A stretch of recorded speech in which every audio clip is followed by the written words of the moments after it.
আগের মতোই, যেটা বলে সেটা করে না, যেটা করে সেটা বলে না। অনেক কিছু আছে বলেও না, করেও না। অনেক কিছু আছে সেটা করে, কিন্তু কেন করে সেটা জানে না। যেমন রাত 3টার সময় সংবাদ সম্মেলন।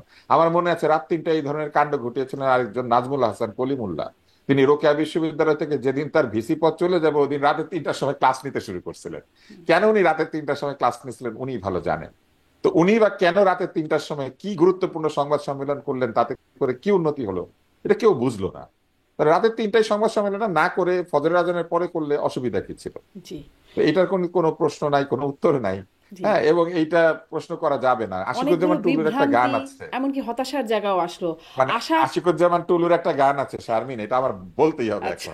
সেটা হচ্ছে, গানটা হচ্ছে এরকম: তুমি এমন একটা প্রশ্ন করলে যার কোনো উত্তর নাই, তুমি এমন একটা উত্তর দিলে যার কোনো প্রশ্ন। প্রশ্ন নাই। হ্যাঁ, তো এই সংবাদ সম্মেলনটা ওইরকম ছিল। তুমি এমন একটা সংবাদ সম্মেলন করলে যার কোনো প্রশ্ন নাই, তুমি এমন একটা প্রশ্নের উত্তর দিলে যেটার জন্য সংবাদ সম্মেলনের দরকার নাই। এটা একটু শুনে নেই যে এই যে উপদেষ্টাদের তালিকা দেওয়ার ব্যাপারে বা মনোনয়নের ব্যাপারে যেটা আব্দুল নূর তুষারও বলছিলেন, একটা বিষয় শোনা যায় স্বরাষ্ট্র উপদেষ্টাকে মানে তিনি বিএনপির লোক বা বিএনপি তার বিষয়ে সুপারিশ করেছে মনোনয়ন দেবার জন্য, তার বিষয়ে বলেছে বর্তমান যিনি স্বরাষ্ট্র উপদেষ্টা। এটার কি বাস্তবতা আছে? কারণ আমরা আসলে অনেক আন্দোলন দেখে কিন্তু বিএনপিকে স্বরাষ্ট্র উপদেষ্টার বিরুদ্ধে খুব বেশি কিছু শক্ত অবস্থানে বলতেও শোনা যায় না। দিয়েছিল। নির্বাচন দেওয়ার ওনার ইচ্ছা খুবই কম। তো যে কারণে উনি ছোট প্যাকেজ বড় প্যাকেজ বলেছে। এবং উনি, আপনাদের মনে আছে যে উনি সংস্কারের কথা বলে, সংস্কার বা 31শে ডিসেম্বর, তারপরে 31শে জানুয়ারি, এরপরে ফেব্রুয়ারি, এবং এখন বলে যে সংস্কারই তো হয় নাই, সংস্কার হতে হতে হবে আগস্টের দিকে। এই যে আগস্টের দিকে, তার মানে কি উনি কি বলতে চাচ্ছেন? উনি কখন কি বলছেন? উনি যা বলছেন, আগে সরকারকে বলতাম যে তারা যা করেন তা বলেন না, যা বলেন তা করেন না। এই সরকারও তাই, উনি যা বলেন তা করেন না, যা করেন তা বলেন না। আজকের অতিথি বিএনপির সাবেক সংসদ সদস্য নীলোফার চৌধুরী মনি এবং আছেন গণমাধ্যম ব্যক্তিত্ব ডাক্তার আব্দুল নূর তুষার। স্বাগত জানাচ্ছি আপনাদের দুজনকেই রাজনীতির এপিঠোপিটের আজকের আয়োজনে। আমি শুরু করি নীলোফার চৌধুরী মনি আপনার কাছ থেকে, যে আজকে ইফতার মাহফিল আয়োজন হয়েছে বিএনপির একটি, সেখানে রাজনৈতিক দলগুলো এবং বিশিষ্ট ব্যক্তিদের সম্মানে, সেখানে বিএনপির ভারপ্রাপ্ত চেয়ারপারসন তারেক রহমান তিনি নির্বাচন সম্পর্কে, সংস্কার সম্পর্কে বরাবরই যেমন বলে থাকেন বলেছেন, এবং তিনি বলেছেন, তাকে কোট করি, ধর্মীয় উগ্রবাদীদের অপতৎপরতা ও চরমপন্থা নিয়ন্ত্রণে ব্যর্থতার পরিচয় দিলে উগ্রবাদী জনগোষ্ঠী এবং পরাজিত শক্তি দেশে পুনরায় গণতন্ত্রের কবর রচনা করবে। কেন আসলে ধর্মীয় উগ্রবাদীদের অপতৎপরতা এবং চরমপন্থার প্রসঙ্গটা তারেক রহমান আনছেন? এরকম কি বাস্তবতা কিছু বিরাজ করছে বর্তমানে? আপনাকে ধন্যবাদ। যারা শুনছেন আমার শুভেচ্ছা অভিনন্দন, আমার সহ আলোচকদের শুভেচ্ছা। দেখেন, 5ই আগস্টের পরে যে অবস্থাগুলো আমরা দেখছি, আপনার যদি মনে পড়ে যে আপনার এই যে ধর্মীয় সংখ্যাগুরু যারা বলেছিল, আপনার মনে আছে নিশ্চয়ই, যে একটা একটা মানে একজন। নীলোফার চৌধুরী মনি কি ডিসকানেক্টেড হয়ে গেলেন? আমরা তাহলে একটু মনিয়াপাকে কানেক্ট করার জন্য অপেক্ষা করি। আমি ততক্ষণে ডাক্তার আব্দুল নূর তুষার, আপনার কাছেও আসলে এই প্রসঙ্গটাই একটু জানি, যে এরকম কি কোনো বাস্তবতা বিরাজ করছে? কেন মনে হয় যে তারেক রহমান কেন রাজনৈতিক দলগুলোর সাথে ইফতার মাহফিলে এইরকম একটা প্রসঙ্গ তুলছেন? পৃথিবীর অনেক দেশেই ধর্মভিত্তিক এক ধরনের রাজনৈতিক প্রক্রিয়া চলছে, এবং বাংলাদেশ তার ব্যতিক্রম ছিল না, আগেও ছিল না, এখনো নাই। এবং বাংলাদেশের ধর্মীয় উগ্রবাদীদের একটি উত্থান কিন্তু আমরা অনেক আগে থেকেই লক্ষ্য করেছি, একটা উত্থানের প্রচেষ্টা। আমাদের তো মনে আছে যে এর আগে সিদ্দিকুর রহমান নামে একজন এবং আরো কয়েকজন আহ, জঙ্গি তৎপরতা শুরু করেছিলেন রাজশাহী অঞ্চলে। এবং এটা কিন্তু বিএনপির আগের শাসনামলে শুরু হয়েছিল, এবং তারা কিন্তু তাদেরকে গ্রেপ্তারও করেছে। সিদ্দিকুর রহমান গ্রেপ্তার করা হয়েছিল বাংলা ভাই সিদ্দিকুর নামে রহমানকে। পরিচিত। ফলে আমি তাকে এই নামটায় ডাকতে আগ্রহী না। যার যেটা নাম সেটাই নাম, উনি এমন বিরাট কিছু নেতা না যে তাকে ভাই উপাধি দিতে হবে। তো ওনার নাম সিদ্দিকুর রহমান। এবং এরপরও আমরা দেখেছি যে আরো তার কিছু সহযোগী পরে ধরা পড়েছিলেন। তার মানে একটি প্রক্রিয়া কিন্তু ছিল রাজশাহী অঞ্চলে। এই খুবই ভয়ঙ্কর একটি অবস্থা তৈরি হয়েছিল, মানুষকে লটকে রাখা হচ্ছিল, মেরে ফেলা হচ্ছিল, প্রহার করা হচ্ছিল। এবং ওই সময় আহ, প্রাক্তন আইজিপি নূর মোহাম্মদ সেই সময় রাজশাহীতে ছিলেন। ফলে ঘটনা যে সত্য এই ব্যাপারে কোনো আহ, ইয়ে নাই, এর কোনো সন্দেহ নাই। এবং সেই প্রক্রিয়া কিন্তু পরেও আমরা দেখেছি বিভিন্ন সময় ধর্মভিত্তিক এক ধরনের উগ্রবাদের চেষ্টা রয়েছে। এবং মুসলিম দেশগুলিতে এর প্রবণতা অনেক বেশি, অনেক বেশি এই কারণে যে এর একটা ফান্ডিংও আছে, আন্তর্জাতিক একটা ফান্ডিং আছে। আমরা জানি যে বিভিন্ন উগ্রবাদী সংস্থা বিভিন্ন দেশে এই ফান্ডিং গুলো করেছে। বাংলাদেশে এই ধরনের ফান্ডিং এর তৎপরতা কিন্তু ধরা পড়েছে আগে। ফলে আমাদের আইন শৃঙ্খলা রক্ষাকারী বাহিনী অনেক দিন থেকে এই প্রক্রিয়ার সঙ্গে লড়াই করছেন। তাই তারেক রহমান যেটি বলেছেন, আমার মনে হয় না যে তিনি খুব অত্যুক্তি করেছেন, যে যদি নির্বাচন দেরি হয় এবং কালক্ষেপণ করা হয় এবং আইন শৃঙ্খলা পরিস্থিতি ঠিক মতো রক্ষা করা না যায়, তাহলে কিন্তু যে কোনো সময়ই উগ্রবাদী বা যাদের খারাপ উদ্দেশ্য আছে তারা সুযোগ পেয়ে যায়।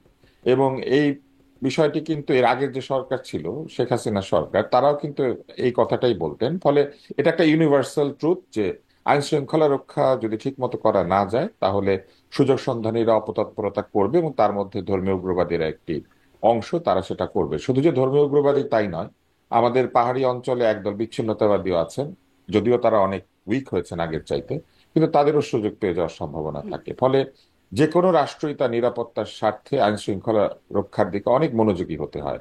এবং আমরা অত্যন্ত উদ্বেগের সাথে লক্ষ্য করছি যে বাংলাদেশে আইন শৃঙ্খলা পরিস্থিতির আসলে অবনতি হয়েছে, এটা তো মানুষ দেখতে পাচ্ছে। তাই আমি তারেক রহমানের বক্তব্যে খুব বেশি অত্যুক্তি দেখতে পাচ্ছি না, তিনি ঠিকই বলেছেন।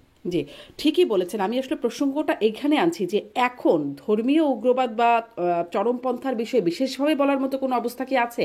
তুলসী গ্যাবার্ডের একটি বক্তব্য সম্প্রতি আমরা আলোচনায় আনলাম। আমি আসি ডাক্তার আব্দুল নূর তুষার, আপনার কাছ থেকে এই প্রসঙ্গে শুনবো যে তিনিও মানে তুলসী গ্যাবার্ডও সম্প্রতি এটি বলেছেন, যেটি একটা প্রতিবাদও বাংলাদেশ থেকে গেছে। কিছু আসি অসুবিধা আপনার তো কাছে, আছে। আমি এই প্রসঙ্গটা নিয়ে দুজনের কাছে শুনবো, কিন্তু নীলোফার চৌধুরী মনিকে যে এই বক্তব্যটি দিয়ে শুরু করেছিলেন যে বিএনপি কি মনে করছে, তারেক রহমান কেন এই প্রসঙ্গটি এখন বললেন, এরকম কি কোনো বিশেষ পরিস্থিতি এখন বিরাজ করছে নাকি এটি একটা মানে সব সময় বলার মতো একটা কথা তাই বলছেন?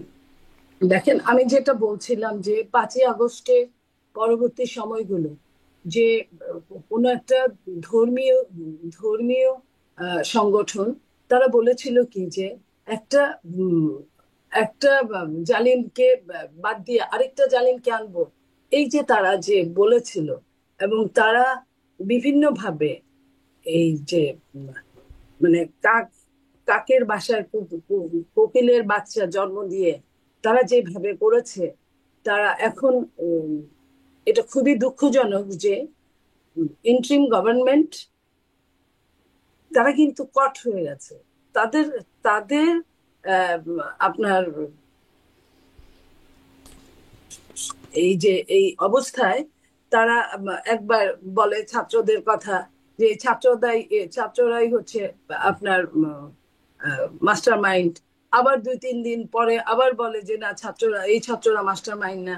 এই যে বিভিন্ন ভাবে যে এই ব্যাপারগুলো যে ঘটছে, এই ব্যাপারগুলো কিন্তু দেশের জন্য ভালো কোনো ফল বয়ে আনছেন। আমাদের নেতা জনাব তারেক রহমান উনি একদম সত্যিকার অর্থেই বলেছেন যে বাংলাদেশে আপনার ষড়যন্ত্রের ডালপালা বিভিন্ন ভাবে ছড়িয়ে ছিটিয়ে আছে, ষড়যন্ত্রের মধ্যে দিয়ে চলছে। আমরা জানি না যে আমাদের কতটুকু কি হবে, কারণ একটা ইন্টারিম গভর্নমেন্ট একবার বলে আপনার ডিসেম্বরে নির্বাচন, আবার বলে জুনে নির্বাচন, 27-এ 26-এ আবার বলে যে নির্বাচন আপনার নির্বাচন আহ, মানে নির্বাচন তবে যদি, এই জিনিসগুলো বলে। এই তবে যদি বলার একটা ওই টাইপের একজন মানুষ, তিনি কিনা প্রধান উপদেষ্টা, উনি ওনার কথা এবং কাজের মধ্যে মিল থাকা উচিত, কিন্তু আমরা কিন্তু সেটা পাই না। উনি এক এক সময় এক এক কথা বলছেন এবং এক এক সময় এক এক ছাত্রদেরকে কখনো গুরুত্ব দিচ্ছেন, কখনো ছাত্ররা আহ যে নতুন দল করেছেন সেটার পক্ষে বলছেন, আবার কখনো তারা উম, বলছেন যে এরাই আগামীর ভবিষ্যৎ, আবার বলছেন যে এদের মধ্যে প্রধানমন্ত্রী হওয়ার যোগ্যতা আছে। এই যে জিনিসগুলো, যে মানুষগুলোর কোনো রকম অভিজ্ঞতাই নাই, তারা যখন রাষ্ট্রের কর্ণধার হয় এবং রাষ্ট্রকে বিভিন্নভাবে বিভিন্ন পন্থায় নিয়ে যায়, তখন কিন্তু রাষ্ট্রের জন্য ভালোর চেয়ে মন্দই বেশি হয়। এই ভালো এবং মন্দের জায়গাটায় আমরা বলতে চাই যে উম, বাংলাদেশকে যেভাবে আপনার মানে এই যে আপনার মনে করেন যে বাংলাদেশ ষড়যন্ত্রের মধ্যে দিয়ে জি, যাচ্ছে নিরূপা যেভাবে, চৌধুরী, আমি একটু সেটা এখানে একটু সবসময় এই যে ষড়যন্ত্র শব্দটা আমরা শুনি, তারেক রহমানও বলেছেন, আপনাদের দলের মহাসচিবও বলছেন, আপনারাও বলছেন, এই ষড়যন্ত্রটা কারা করছে?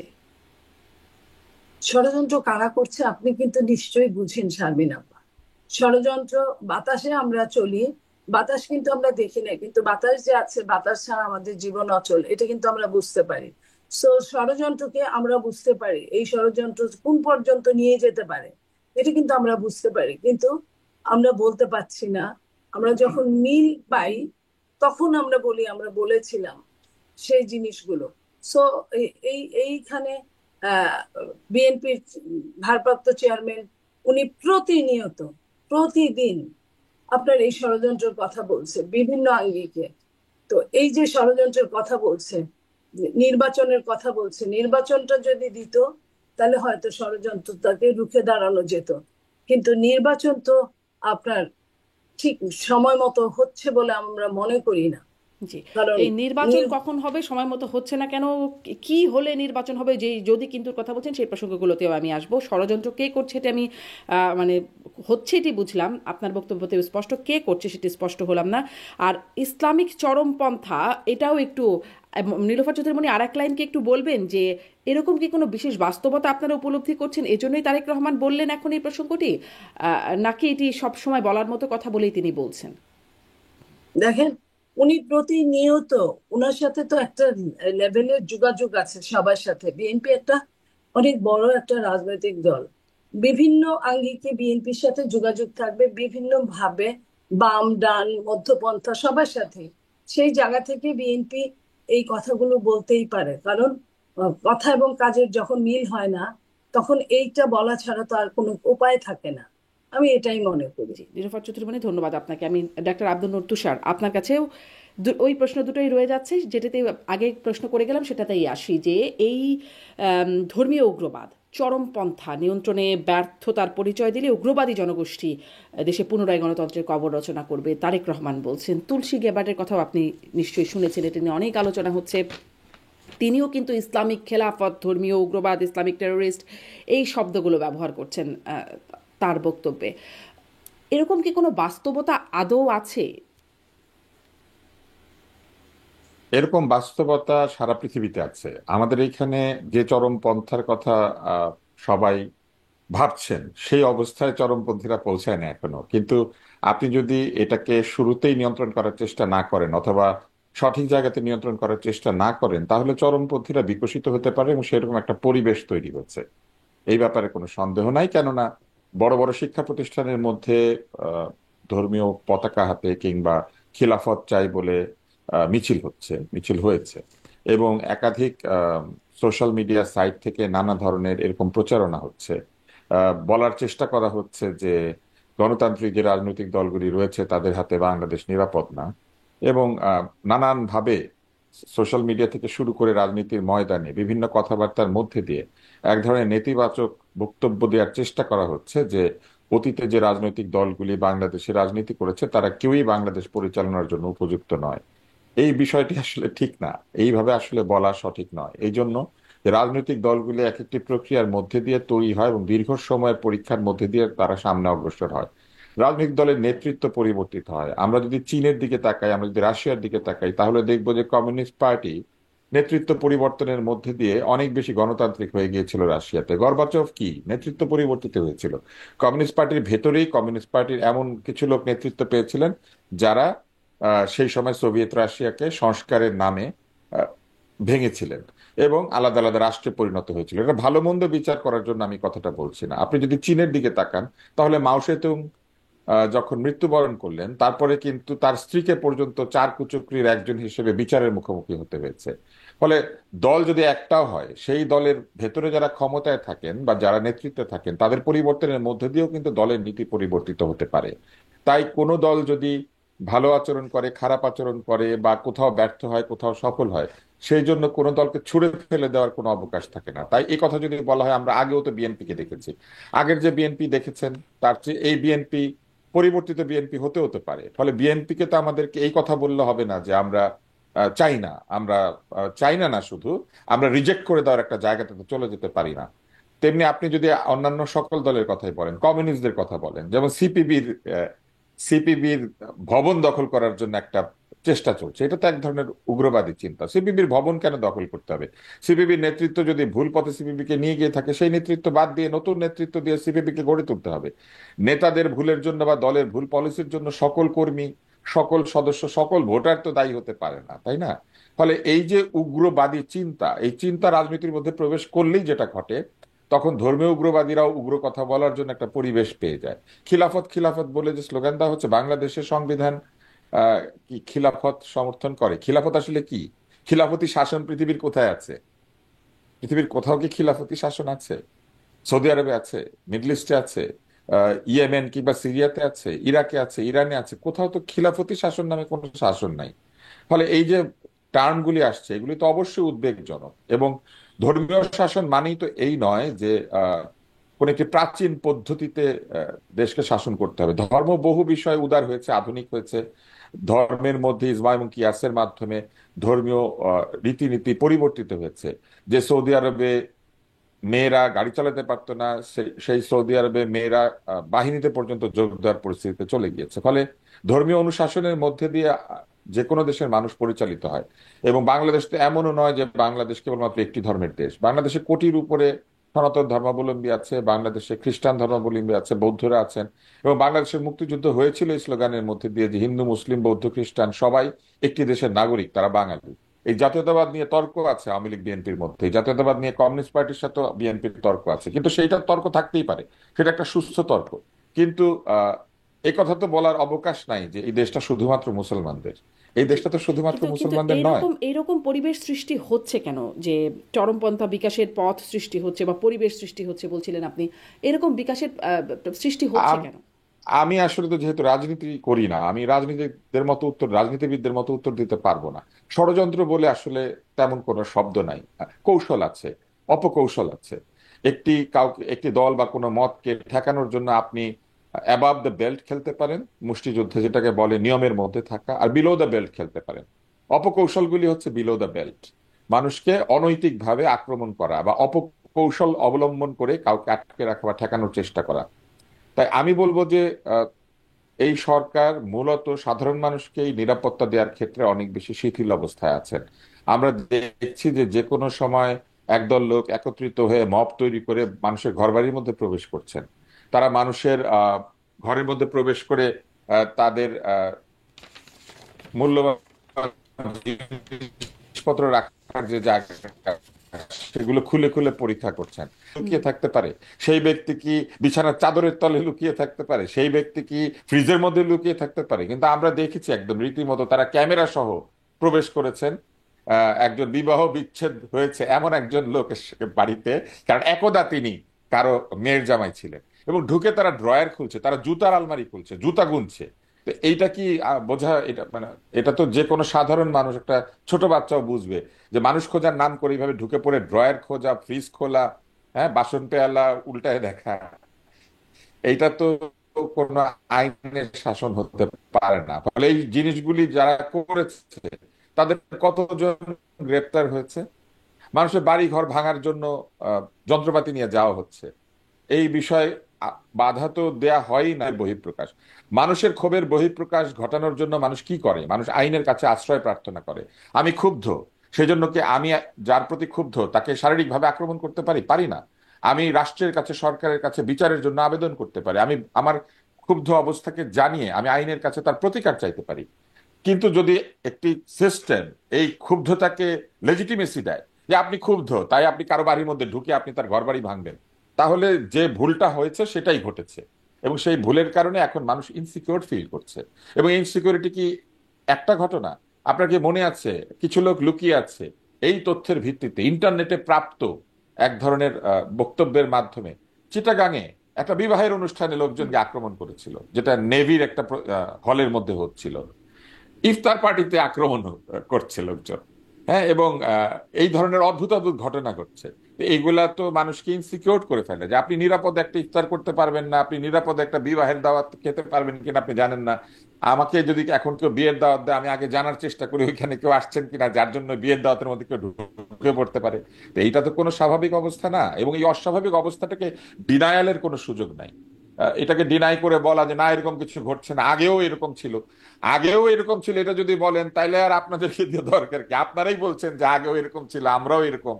তাহলে বদলে যান, তাইলে যারা ক্ষমতায় আসতে চায় নির্বাচন দেন, তাদেরকে নির্বাচন দিয়ে জনগণকে বেছে নিতে দেন। জি, এই এটা নির্বাচন হচ্ছে আমার কবে কথা। দেবেন সেটা নিয়ে এত প্রশ্ন আছে। নীলোফার চৌধুরী মনিও সেই প্রসঙ্গে শুরু করছিলেন। আমি একটু আরেকটু নীলোফার চৌধুরী মনি তুলসী গেবার্ডের কথার সাথেও একটু আপনার মানে আপনার বক্তব্য জানতে চাই। তুলসী গেবার্ডও বলেছেন ইসলামিক চরমপন্থার কথা, ইসলামিক খিলাফতের কথা তিনি বলছেন। আর সংখ্যালঘুদের উপর এই প্রসঙ্গটাতে উদ্বেগ জানাচ্ছেনই, বলছেন আমেরিকা এবং ট্রাম্প প্রশাসন উদ্বিগ্ন। আমরা তারেক রহমান কেউ শুনলাম যে তিনিও বলছেন ইসলামিক উগ্রবাদের কথা, ধর্মীয় উগ্রবাদের কথা, চরমপন্থার প্রসঙ্গটি তিনিও টানছেন। আবার আমরা দেখলাম যে সরকারের পক্ষ থেকে তুলসী গেবার্ডের বক্তব্যকে ডিনাই করা হলো, প্রতিবাদ করা হলো, বলা হলো অযৌক্তিকভাবে এটি চাপিয়ে দেওয়া হচ্ছে। মানে তুলসী গেবার্ডের বক্তব্য এবং সরকারের প্রতিক্রিয়া কিভাবে দেখেন? দেখেন, এটা সত্যি যে তুলসী গেবার্ডে যে কথাটা বলেছেন যে এই ধর্মীয় ভাবে যে সহিংসতা, এটা কিন্তু এখন পর্যন্ত যে কথাগুলো আমরা দেখেছি, আমরা শাহবাগে দেখেছি, আমরা হিন্দুদেরকে এই 5ই আগস্টের পরে শাহবাগে এসছে, অনেক রকম কথা বলছে, তারপরে দেখেছি যে ওইখানে কিছু ভুলভাল ছিল। ওখানে কিন্তু সবকিছুই, যে আমি তার মানে এই বলছি না যে হতে পারে না, হতে পারে কিন্তু হয়নি, এখন পর্যন্ত ওইভাবে হয়নি যেটা তুলসী গেবার্ড বলেছেন। তো আমার কাছে এটাই মনে হয়, কিন্তু যে কোনো সময় হতেই পারে। কারণ যারা সরকারের সাথে আঁতাত করে, যারা নেপথ্যে ক্ষমতাধর, তারা কিন্তু অনেক রকম ভাবে তারা কাজ করছে। তো সেই জায়গায় হতে পারে, কিন্তু হয়নি। আমি এইটুকু বলবো, তুলসী এবার যেটা বলেছেন যে ধর্মীয় ভাবে যে জি, মারা হয়েছে বা কিছু ধর্মীয়, এটা কিন্তু আমি মনে করি যে ইন্ডিয়া যেভাবে বলেছে ওইটা কিন্তু আমি মনে করি যে পতিত সরকার সেটা সে ইচ্ছা করে এই কাজগুলো করেছে। কিন্তু ইচ্ছা করে করেছে বলে যে ভবিষ্যতে হতে পারে না তা না, আমি ওইটার সাথেও একমত। কিন্তু মানে এখন ভবিষ্যতে হতে পর্যন্ত পারে, হতে পারার কি কোনো মানে যোগসূত্র দেখছেন যে এই কারণে হতে পারে, কারণগুলো এক্সিস্ট করে বা আমি পরিবেশগুলো আপনাকে এক্সিস্ট করে? বলি, আপনাকে দেখেন 5ই আগস্টের পরে আপনি দেখেন কক্সেস বাজার কিছু মহিলাকে যে তাদেরকে অপমান করা হলো, যে তাদেরকে নোংরা আখ্যায়িত করে যে অপমান করা হলো, এটা এটা আমার কাছে ভালো ঠেকে নাই। কিংবা ফুটবল খেলাকে কেন্দ্র করে মেয়েদেরকে ফুটবল খেলতে দিল না, এই জিনিসগুলো এগুলো কিন্তু, অথবা এই নারীর প্রতি সহিংসতা যে হারে বেড়ে গিয়েছে, একটা দল রহস্যজনকভাবে নিশ্চুপ, তারা কিন্তু এই ব্যাপারে কিছুই বলে না, বরং তারা নেপথ্যে তাদেরকেই সহযোগিতা করছে যারা এই নোংরা কাজগুলো করছে। তো আমি এইখানে বলতে কারা চাই তারা, যে কারা তারা, নীলোফার চৌধুরী মনি, কারা? এটা আমি কিভাবে বলবো, আপনি নিশ্চয়ই জানেন তারা কারা। তারা যে দলটা আহ, সরকারের সাথে অনেকটাই আপনার প্যাক্ট হয়ে অনেক কাজ করেছে, যেমন ধরেন সরকারের মধ্যে তারা সরকার হিসেবেই কাজ করছে। তারা বিভিন্নভাবে বিভিন্নভাবে প্রশাসনিক এবং আপনার রাজনৈতিক এই জায়গাগুলো তারা কিন্তু অবশ্যই তারা সুনির্দিষ্টভাবে বলতে একটা সমস্যা আছে, কারণ এর আগেও বড় আপনি বিভিন্ন সময় একটি সুনির্দিষ্ট আধিপত্যবাদের মধ্যে চলে গেছে। হ্যাঁ, মানে সুনির্দিষ্ট করে সেই দলের নাম বলতে সমস্যা আছে। এর আগেও বিভিন্ন সময় আপনি নাম বলেছেন কোনো দলের, আজকে বলতে কি কোনো সমস্যা আছে? না সমস্যা নাই, এটা আপনিও জানেন আমিও জানি, সমস্যা নাই এইখানে। আহ অবশ্যই সেটা ধর্মীয় আপনার সংখ্যা লঘু যারা, তারাই এই কাজগুলো করছে। তারা নিজেকে মনে করছে যে তারা এই রাষ্ট্রের কর্ণধার হবে তারা, এবং তারা নির্বাচনকে পিছিয়ে দেওয়ার জন্য, যে নির্বাচন পিছিয়ে গেলে তাদের ফিউচারে তারা ক্ষমতায় আসবে, এই এই এই জায়গাগুলো, যে কারণে সরকারের সাথে সরকারেরও এই ব্যাপারে ভালোই লাগে, কারণ ক্ষমতায় থাকতে কার না ইচ্ছা করে। আমরা দেখছি যে তারা এবং তারা অঘোষিত ভাবে মিলেই গেছে একটা জায়গায়। তো এই যে বিভিন্ন বিশ্ববিদ্যালয়ের ভিসি থেকে শুরু করে আপনার প্রশাসনিক, আপনার অনেকখানে ডিসি, আপনার এসপি, প্রশাসনিক সচিব, তারা কিন্তু মেইন মেইন জায়গাগুলো কিন্তু তারা তাদের লোক সেট করেছে। এই সেট করাটা কিন্তু দেশের জন্য কিন্তু কোনো ভালো কোনো লক্ষণ না। নীলুফার এই চৌধুরী সেট তারা করা কারা? কারণ প্রায় দিনই এই এই এই প্রসঙ্গটি আনছেন আপনি বা আপনার দলের আরো অনেকেই কথাগুলো বলছেন, আমি ওই প্রশ্নগুলো করছি। কখনো কখনো আপনারা বলছেনও তারা কারা। আমি যদি সুনির্দিষ্টভাবেই জিজ্ঞাসা করি, কারণ কয়েক বিগত পর্বেও এরকম প্রশ্নে এসেছে বিষয়টা, আপনারা কি জামাত ইসলামের কথা বলছেন? আপনি এটাই ধর্ম, ধর্ম নিয়ে রাজনীতি তো তারাই করে, এছাড়া আর আচ্ছা, কারা করে বল? তারপরেও মানে ধর্ম নিয়ে আরো অনেক ধর্মভিত্তিক রাজনৈতিক দল আছে, এই না, জন্যই। তাদের যেমন ধরেন যে হেফাজত বা অন্য ইসলামী সংগঠনগুলো, তাদের কিন্তু ওই ধরনের নাই। তারা মুসল্লি হিসেবে ভোট দিবে, তারা ওইভাবে চিন্তা করে, তাদের ওইভাবে গবেষণা নাই, যে গবেষণাটা একটা বিশেষ মৌলবাদের আছে। সে আমি সেই মৌলবাদকেই জি, বুঝাচ্ছি। আপনি বলছেন তারা সরকারের ভিতরে ঢুকে, মানে তারাই সরকারের মধ্যে বা নেপথ্যে কাজ করছে, কিন্তু এটাও আমি আসলে বারবারই বলছি, কারণ নাহিদ ইসলাম যখন তথ্য উপদেষ্টা ছিলেন, এখন তো তিনি একটি দলের প্রধান, বা আসিফ মাহমুদ তিনি এখনও উপদেষ্টা আছেন, তারা বলছেন যে না, সরকারের উঁচু থেকে, প্রশাসনের উঁচু থেকে নিচু পর্যন্ত বিএনপি চাপ দিয়ে লোক ঢোকাচ্ছে। আপনারা আছেন প্রশাসনে। এটা এটা আপনি নিশ্চয়ই, আপনি অনেক স্টাডি করেন, আপনি নিজেই জানেন বিএনপির কয়জন আছে। আমি যদি ঢাকা বিশ্ববিদ্যালয় থেকে শুরু করি, যে সেইখানের ভিসি থেকে শুরু করে অনেক অনেক বিশ্ববিদ্যালয়ের ভিসি, তাদের লোকই তারা নিয়োগকৃত, এবং প্রশাসনে সচিবরা, তাদের তাদের মনা এই এই মানুষগুলো। তো এইখানে, এবং তারা ধর্মকে ইস্যু করে রাজনীতি করে, তাদের কিন্তু আপনি জানেন যে তারা উৎকোচটাকে, তাদের মধ্যে উৎকোচটা যে নেয় না, এটা কিন্তু ঠিক না। তারা আরো ডাবল উৎকোচ নেয়। তারা ধর্মকে পুঁজি করে রাজনীতি করে, এটাই হলো বড় কথা। তারা সবকিছুতে সবকিছুতে অন্যায় অপদস্থ, এবং এই যে তারা মনে করছে যে ফেসবুক টুইটারে তাদের লোকজন বেশি আছে বলেই তারা হয়তো ইলেকশন দিলে ভোট পাবে, এটা কিন্তু অবাস্তব, অবাস্তব ঘটনা। কারণ বিএনপি যারা করে, অনেকেই ফেসবুক টুইটারে যায় না, কিন্তু তার মানে এই না যে বিএনপির লোকজন বিএনপি কে ভালোবাসে না, বিএনপির লোকজন বিএনপি কে ভোট দিবে না। তা ওনারা ওইভাবে করে বুঝাইতে চায় যে আমরাই সব, আমরাই মেন, আমরাই যা কিছু করি সেটাই মহান।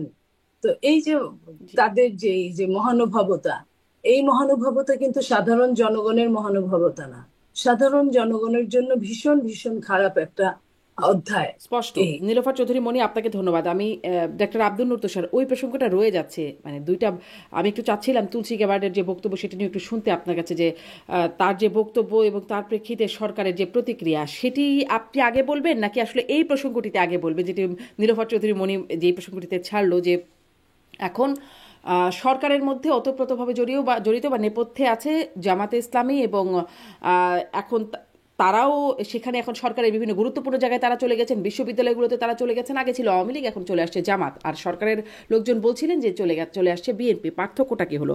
উৎকোচ নাকি ডাবল হয়ে গেল? তাহলে আসলে পার্থক্যটা কি হলো? দুটো প্রশ্নই রয়ে গেল, আপনি দুটোই বলেন। উৎকোচের অভিযোগ তো শুধু যে রাজনৈতিক দলের নিচ্ছে সেটা না। উৎকোচের অভিযোগ তো ইন্টারনেটে খুবই জনপ্রিয় ইলিয়াস সাহেব এনেছেন। হ্যাঁ, উনি সাংবাদিক। তো উৎকোচের অভিযোগ যদি ইলিয়াস করে থাকে তাহলে কেন করেছে, এটা জানতে চাইতে হবে। তো এই যে বিপ্লব কিংবা এই যে পরিবর্তন, সেই পরিবর্তনের সবচেয়ে বৃহৎ সমর্থক এমন অনুঘটক হিসেবে তাদেরকে পরিচয় করিয়ে দেওয়া হয়েছে। তো যারা অনুঘটক হিসেবে পরিচিত হয়েছেন, ইন্টারনেটে যাদের ছবি পাশাপাশি রেখে বলা হয়েছে চিনে রাখুন এই 12 জন, এই 11 জন, এরাই দুনিয়া বদল করেছে, এরাই সবকিছু করেছে, ইন্টারনেট দিয়ে দেশ উদ্ধার হয়ে গিয়েছে, তাদের মধ্যে অন্যতম একজন প্রধান অনুঘটক তিনি বলেছেন উৎকোচ না হচ্ছে। তো তাহলে এইটার প্রতিবাদ তো তাদেরই করা উচিত এখন, যে নিজের লোক কেন বলছে উৎকোচ না হচ্ছে। তারপর এটাও আমরা দেখেছি যে অভিযোগ এসেছে কাউন্সিলর নিয়োগ করা হচ্ছে টাকার বিনিময়ে। তো এই অভিযোগগুলি তো আমি করি নাই, বা আমার ধারণা মনি আপাও করেন নাই, আপনিও করেন নাই। তো এই অভিযোগগুলি যারা করেছেন তারা কেন করছেন, এই প্রশ্নের জবাব তো তাদেরকে দিতে হবে। যারা অভিযোগ করেছেন তাদের না, যাদের বিরুদ্ধে অভিযোগ এসেছে তাদের দিতে হবে। কি কারণে ঢাকা সিটি কর্পোরেশনে একজন তদবিরকৃত প্রশাসক নিয়োগ করতে হবে, যেখানে আইনে আছে এটা ব্যুরোক্রেসি দিয়ে পরিচালনা করা সম্ভব, অথবা এটা কোনো রাজনৈতিক ব্যক্তি দিয়ে পরিচালনা করা সম্ভব। একটা এনজিওর প্রধান, যে এনজিও কে কেউ সেভাবে চেনে না পর্যন্ত, সেই এনজিওর প্রধানকে ঢাকা সিটি কর্পোরেশনের মেয়রের জায়গাতে কেন স্থলাভিষিক্ত করা হলো, এই প্রশ্ন কি করা খুব অসুবিধাজনক? মোটেও না। আমি ভোটার, আমি জানতে চাইতে পারি যে আমার ভোটে যদি কেউ নির্বাচিত হয়ে থাকেন অথবা নাও হয়ে থাকেন, আরেকজনের জন্য ভোট রেডি না করে এইভাবে তদবিরকৃত নিয়োগকৃত মেয়র কেন? তার মানে যারা গণতন্ত্রের কথা বলছে, যারা সংবিধান সংস্কারের কথা বলছে, তারা নিজেরা নিয়োগ দেওয়ার সময় ওই একনায়কতান্ত্রিক ভাবে নিজেদের সিদ্ধান্তে তদবিরের মাধ্যমে লোকজনকে বসিয়ে দিচ্ছে। তাহলে আর মেয়র আতিকের সাথে এই মেয়রের তফাৎ কি? উনি ছিল শেখ হাসিনা নিযুক্ত, ইনি এলজিআরডি উপদেষ্টা নিযুক্ত, একই তো কথা, তাই না? তো ঘটনা তো এক জায়গা থেকে যাচ্ছে।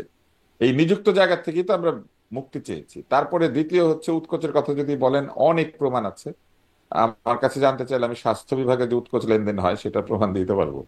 কিন্তু কি দরকার? দরকার নাই। কারণ এরা এইসব খারাপ কাজের মধ্যে দিয়ে তো নিজেদেরকে আসলে প্রকাশিত করে ফেলছে যে আহ, মানে একই বাগানের বড়ই একটা বিচি আলার একটা বিচি ছাড়া হয় না, দুইটাই বিচি আলা হয়। তো এইটা তো এখন প্রমাণিত হয়ে যাচ্ছে।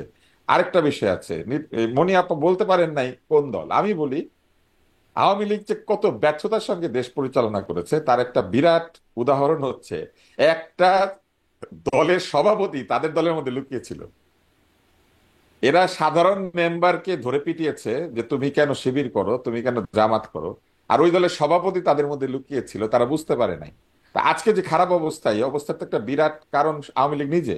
তারা যদি এখন অভিযোগ করে এখানে জঙ্গিবাদ গড়ে উঠছে, এখানে ধর্মীয় উগ্রবাদী দল তার ক্ষমতা নিয়ে নিতে চাইছে, এইটা প্রশ্নবিদ্ধ হয় তাদের কাজের মধ্যে দিয়ে যে একটা দলের সভাপতি কি করে তাদের দলের মধ্যে লুকিয়ে থাকে তারা চিনতে পারে না। তাকে নেচে নেচে নৌকার জন্য ভোট চাইতে দেখা গিয়েছে।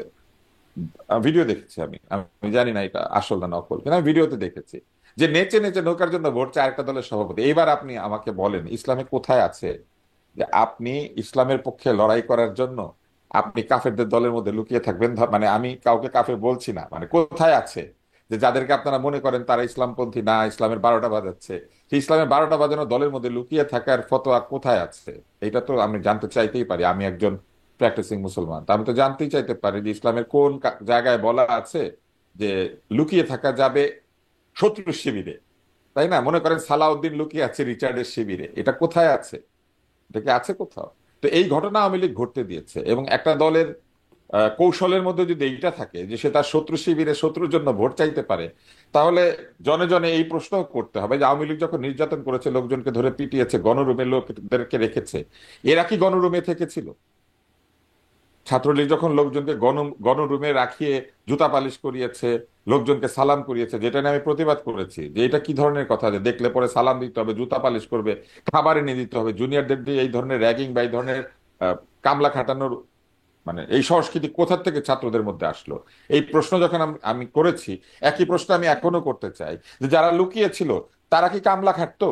এই কামলা খাটা কেউ ছিল ওইখানে? যারা লুকিয়ে ছিল তারা কি গণরুমে থেকেছে কেউ? যারা লুকিয়ে ছিল তারা কি এই ছাত্রলীগের র্যাগিং এর মধ্যে থেকেছিল, নাকি তারা র্যাগ দিয়েছে? এই প্রশ্ন তো করতে হবে। তাই আজকে যখন মনি আপা বলছেন না, কারণ রাজনৈতিক কারণে সবসময় তারা মিত্রতার জায়গাটাকে উন্মুক্ত রাখেন। এক সময় তো আমরা এটাও দেখেছি যে জামাতে ইসলাম বিএনপির সঙ্গে যৌথভাবেও রাজনীতি করেছে, বিএনপি সরকারের মধ্যে দুজন মন্ত্রীও ছিলেন জামাতে ইসলামের। আজকে যেটি ঘটেছে সেটি হচ্ছে যে শুধু জামাতে ইসলাম নয়, একাধিক দল মনে করছে যে আওয়ামী লীগ যেহেতু মাঠে নাই, সেই জন্য একটা বিরাট শূন্যতা তৈরি হচ্ছে, এবং এই শূন্যতার মধ্যে একদিকে ধর্মবাদী লোকজন, আরেকদিকে যারা আওয়ামী লীগ বিরোধী, আবার একই সঙ্গে বিএনপিকেও চান না বা অন্যান্য দলকে চান না, তারা তাদেরকে ভোট দিবেন এবং তারা ক্ষমতায় চলে যাবেন। তারা বিভিন্ন ইকুয়েশন মিলাচ্ছেন। কিন্তু একটা বিষয় খুবই পরিষ্কার, যে তরুণ সমাজ আন্দোলন করেছে সেই তরুণ সমাজের মধ্যে কিন্তু ছাত্র দল, ছাত্রলীগ এবং ছাত্র শিবির সবাই ছিল। কারণ প্রচুর লোককে আমরা দেখেছি ছাত্রলীগ থেকে পদত্যাগ করে তারা আন্দোলনে যোগ দিচ্ছে। তো সার্জিস আর হাসনাত কোন দল করতো, তাই না? তো তারা তো এখানে যোগ দিয়েছে, তারা দল বদল করেছে, তারা ন্যায়ের পক্ষে, সত্যের পক্ষে, স্বৈরাচারের বিপক্ষে দাঁড়িয়েছে। তাহলে এই যে যারা দল বদল করে এরকম চলে এসেছে, এর বাইরেও প্রচুর ছাত্রছাত্রী সেখানে গিয়েছে, বন্ধুদের উপর আক্রমণ হয়েছে, প্রচুর অভিভাবক সেখানে গিয়েছে, সন্তানের উপর আক্রমণ হয়েছে, শিক্ষকরা গিয়েছে, ছাত্রের উপর আক্রমণ হয়েছে। কিন্তু তার মানে তো এই না যে তারা জামাত শিবিরকে ভোট দিবে অথবা বিএনপি কে ভোট দিবে বা ছাত্রদেরকেই ভোট দিবে, ছাত্রদের দলকে। এরা সবাই যার যার জায়গাতে কিন্তু এখন আবার ফেরত গিয়েছে। ছাত্র দলের যে ছেলেটা আন্দোলন করেছিল সে কিন্তু এখন বিএনপি কে ভোট দেওয়ার জন্য প্রস্তুত হচ্ছে। ছাত্র শিবিরের যে ছেলেটা আন্দোলন করেছিল সে ছাত্র শিবিরকে বা জামাত ইসলামকে ভোট দেওয়ার জন্য সে প্রস্তুত হচ্ছে। একইভাবে যারা নিরপেক্ষ ছাত্র ছিল তাদের মধ্যে কিন্তু আমরা বিভক্তি দেখতে পাচ্ছি। প্রাইভেট ইউনিভার্সিটির ছাত্ররা বলছে আমরা আন্দোলনে অনেক অংশ নিয়েছি কিন্তু আমাদেরকে কোথাও রাখে নাই। ফলে আমরা কি এটা নিশ্চিতভাবে বলতে পারবো যে প্রাইভেট ইউনিভার্সিটির ছাত্রছাত্রীরা এই ছাত্রদের দলকে ঢালাওভাবে ভোট দিবে? দিবে না। যারা একসময় ছাত্রলীগ করতো সবাইকে দল বদল করে ছাত্রদল, ছাত্র শিবিরে এসে যোগ দিয়ে ফেলেছে বা ছাত্রদের দলে যোগ দিয়ে ফেলেছে, সবাই তো আর সার্জিস হাসনাতদের মতো নেতৃত্বে নাই। তারা কি এখন ভোট দিতে গেলে তারা কি আহ বিএনপি বা জামাতকে বা অন্য দলকে ভোট দিবে, নাকি তারা ভোট দিবে না? ফলে এই ভোটের ইকুয়েশন যেটা মনিয়াপা বলেছেন এটা একদম ঠিক, যে ইন্টারনেটে অনেক কিছু দেখে লাইক আর শেয়ার গুনে গুনে ভোটের বাক্স হিসাব করা যায় না। ভোটের বাক্স হচ্ছে মাঠের জিনিস, ভোটের বাক্স এটা মাঠের বিষয়। এবং মানুষ যখন ভোট দিতে আসে, সকালবেলা বহু মানুষ আসে না যে রোদ উঠছে আজকে ভোট দিব না, বহু মানুষ আসে না রিক্সা পাঠায় নাই ক্যান্ডিডেট ভোট দিব না, বহু মানুষ আসে না আগের দিন চা খাওয়ায় নাই, বহু মানুষ আসে না আমাকে ভোট চায় নাই, বহু মানুষ আসে না আমার অনেক বয়স হয়েছে ভোট দিয়ে কি হবে, ছোট বাচ্চারা ভোট দিক, বহু মানুষ আসে না আমি ছোট আমি ভোট দিয়ে কি হবে, বড়রা ভোট দিক, বহু মানুষ আসে না ভোট তো দিব কিন্তু তাতে কি আমার দল জিতবে না, দরকার নাই ভোট নষ্ট হোক। এই যে বহু কারণে মানুষ ভোটে আসে না। 100 ভাগ ভোটার কি ভোট দিতে যাবে? আগামী নির্বাচনেও যদি নির্বাচন হয়, বাংলাদেশে কোন নিরপেক্ষ নির্দলীয় নির্বাচন হয়েছে যেখানে 70 ভাগের বেশি ভোট কাস্টিং হয়েছে, 60 ভাগের বেশি ভোট কাস্টিং হয়েছে? কোন কোন আসনে হয়, কিন্তু কখনোই সারা দেশে বাংলাদেশের সব ভোটার গিয়ে ভোট দেয় না। তার মানে ইন্টারনেটে যারা আছে সবাই কালকে ভোট দিতে যাবে না, কিন্তু বহু লোক যাবে না। ইন্টারনেটে একটা বিরাট সংখ্যক লোক আছেন প্রবাসী, এরা ওইখান থেকে বসে এমন এক অবস্থা তৈরি করে, একে ভাঙতে পাঠায় ওকে মারতে পাঠায়। প্রবাসীদেরও একটা যারা প্রক্সি ভোটের আবার ব্যবস্থা করার কথা হচ্ছে। প্রবাসীদের প্রক্সি ভোট হলে সেটার বিষয়ে জালিয়াতির অভিযোগ তুলবে বিএনপি। তারা বলবে যে এই প্রক্সি ভোটের হিসাব কি, কারা ভোট পাঠাচ্ছে, কে গুনবে, কোথা দিয়ে ঢুকছে। আর যারা ইভিএম মানে নাই বাংলাদেশের রাজনৈতিক দলগুলা, তারা প্রক্সি ভোট মানবে যে ডাকে ভোট আসবে এবং ডাকের মধ্যে ভোট কেউ গুনবে এখানে? আমি নিশ্চিত ভাবে জানি যে রাজনৈতিক দলগুলো এটা প্রতিবাদ করবে যে প্রক্সি ভোটের কোনো প্রয়োজন নাই। কিন্তু কি ঘটবে আমি আপনাকে বলি, এই প্রবাসী যারা, এই যে অনুঘটক যে 12-13 জন, এরা নিজেরা ভোট দিতে আসবে ভোটের সময়? অধিকাংশ অ্যাসাইলাম চেয়ে বসে আছে বিদেশে। অ্যাসাইলাম ছেড়ে দিয়ে তারা কি বাংলাদেশে ফিরবে?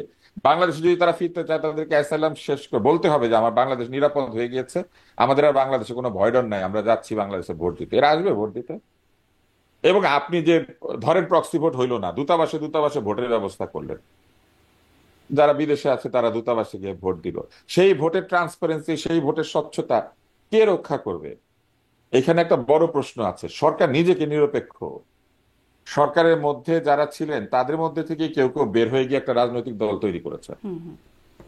জি, তার মানে এই এই প্রশ্নটা রাজনৈতিক দলের জি একদমই জনাব আব্দুল নূর তুষার, আপনি এই যে এই এই সরকারে তো এই সরকারে তো বিএনপি নাই, এই সরকারে তো আওয়ামী লীগ তো থাকার প্রশ্নই উঠে না, এই সরকারে কমিউনিস্ট পার্টিও নাই, কিন্তু এই সরকারে তো ছাত্রদের পার্টি আছে।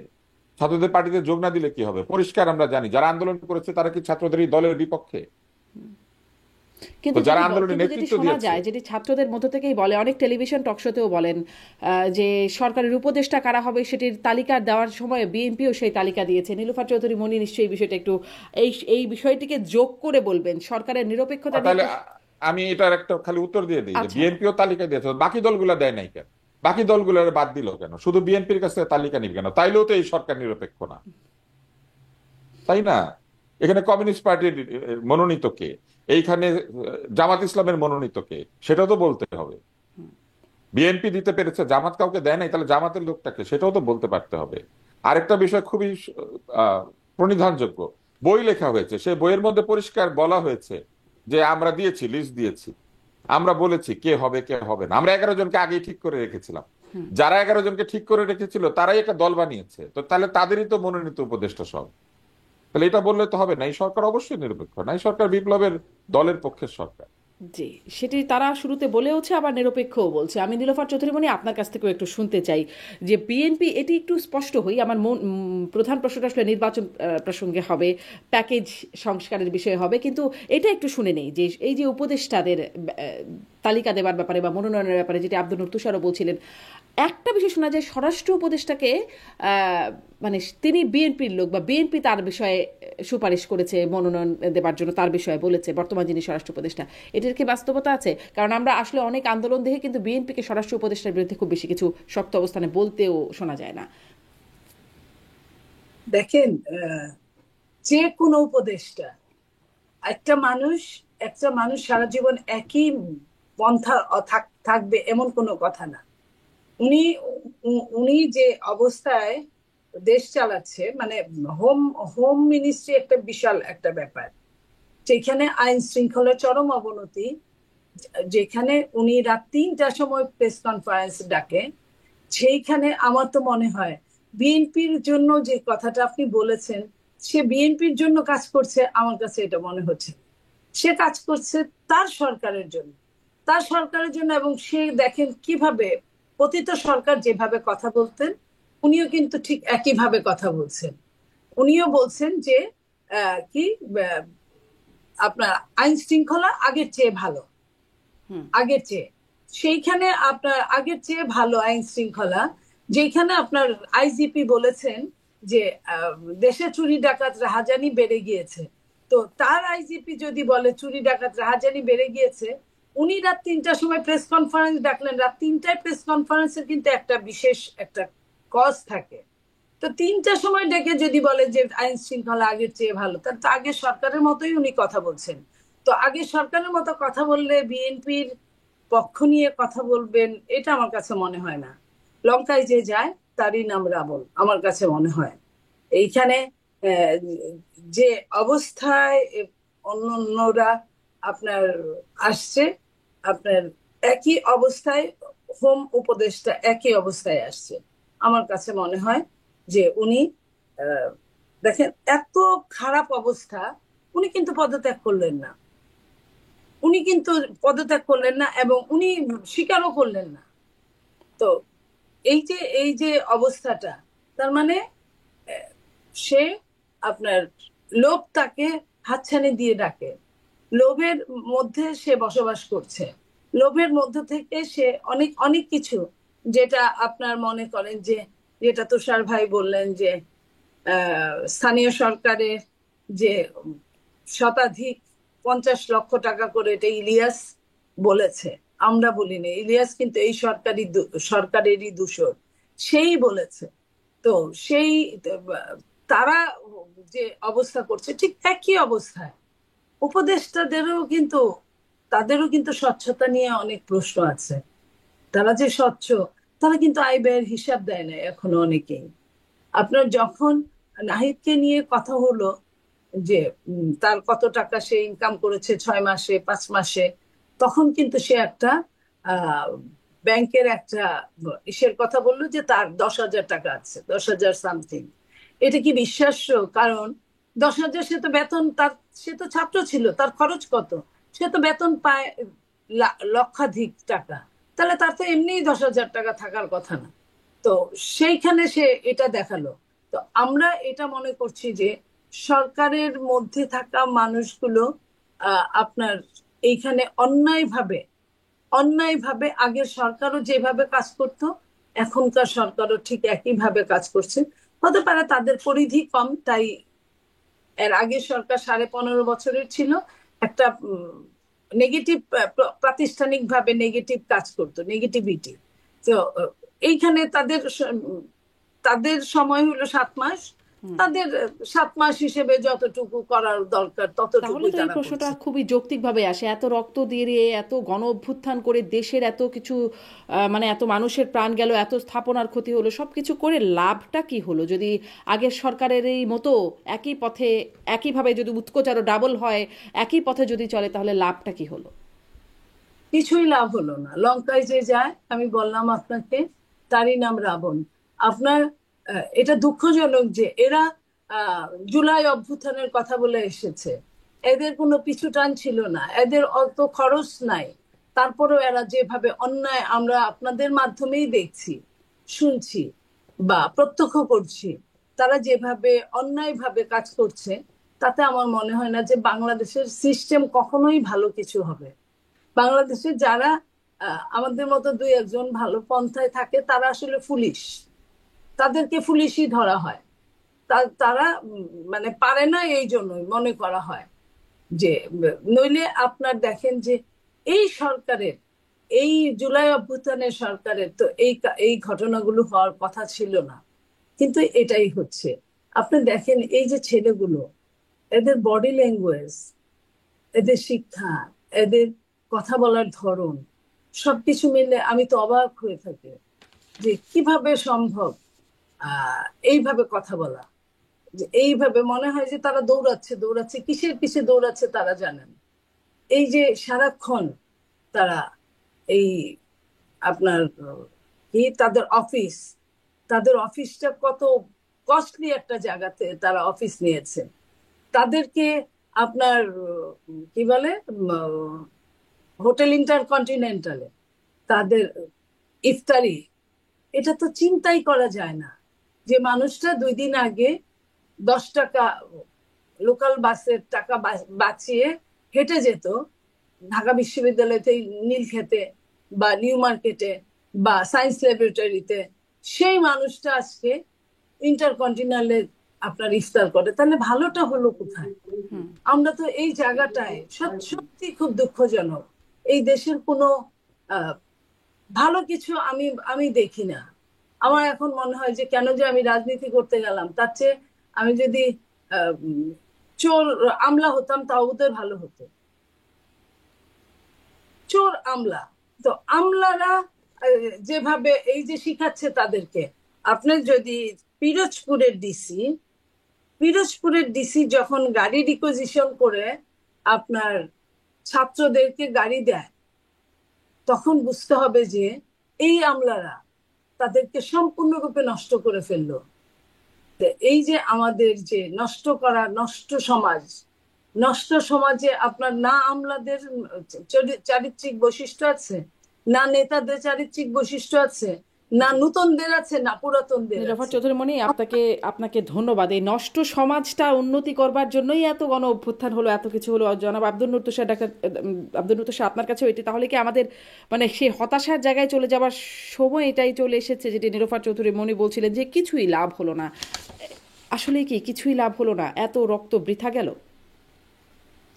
নীলুফার চৌধুরী মনি একজন ভেটেরান রাজনীতিবিদ, বহু বছর ধরে তিনি রাজনীতির সাথে সংযুক্ত, ছাত্র জীবন থেকে রাজনীতি করেন। তো তার কাছ থেকে আমি অবশ্যই এই হতাশা আশা করি নাই যে বাংলাদেশে কিছু হবে না। বাংলাদেশে কিছু হবে এটা যদি ভাবেন তাহলেই তো রাজনীতি করা উচিত, না হলে কিছু না হলে কেন রাজনীতি করবেন?